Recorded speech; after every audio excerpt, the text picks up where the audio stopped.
جو کچھ تم گھروں میں چھپا کے رکھتے ہو، بیوی نے چھپا کے رکھا ہے، شوہر کو پتہ نہیں ہے، شوہر نے چھپا کے رکھا ہے، بیوی کو پتہ نہیں ہے، سیف میں رکھا ہے، باکس میں رکھا ہے، تالا لگا کے رکھا ہے، تمام اولاد سے چھپا کے رکھا ہے، رات کے اندھیرے میں کسی کونے میں جا کے رکھ دیا ہے۔ وَمَا تَدَّخِرُونَ فِي بُيُوتِكُمْ، جو کچھ تم گھروں میں چھپا کے رکھتے ہو میں عیسیٰ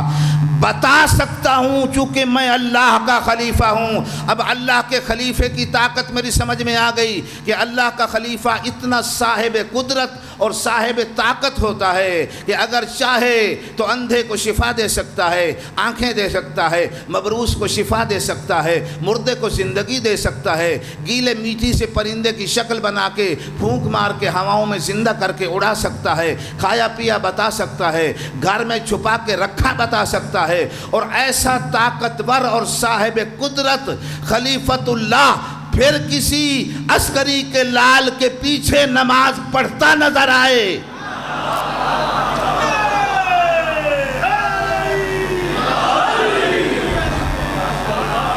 جیتے رہیں۔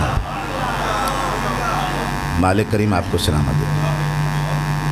تو ظاہر ہے جو امام کھڑا ہے وہ ماموم سے سو افضل ہونا چاہیے۔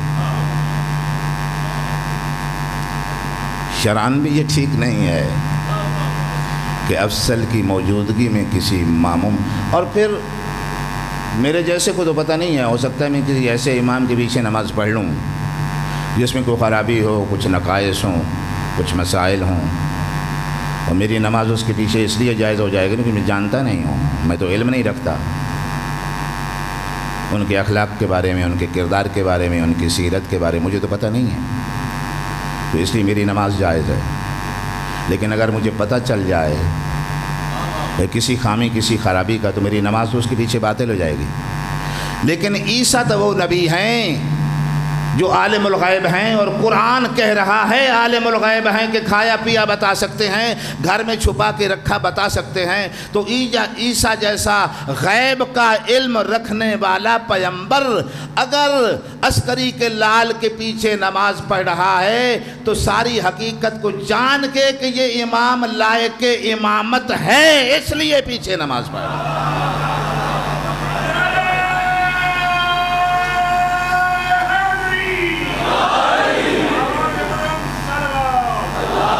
اللہم صلی علی محمد۔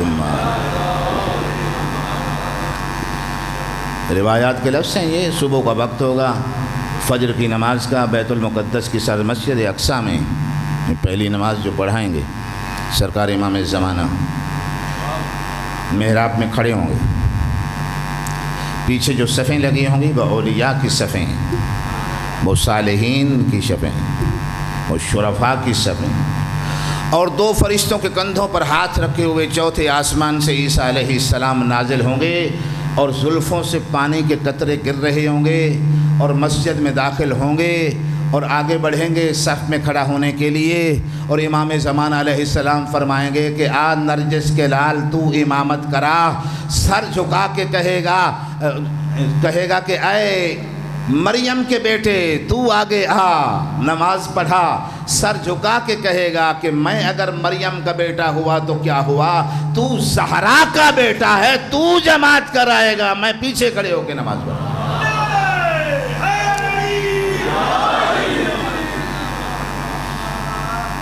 بس تو برادران گرامی دامن وقت میں چونکہ زیادہ گنجائش نہیں رہی ہے،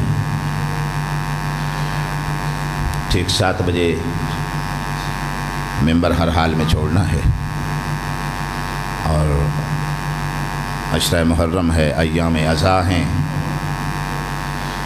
یقیناً آپ تمام مومنین و مومنات اور عزاداروں کے اکٹھے ہونے کا ایک مقصد یہ بھی رہا ہوگا کہ ہم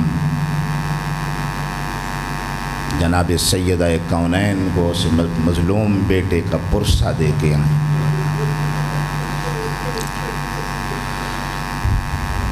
اجرکم علی اللہ، سلامت رہیں آپ، اس مظلوم بیٹے کا پرسہ دے کے آئیں جس کی لاش پر بہنوں کو رونے کی اجازت نہیں۔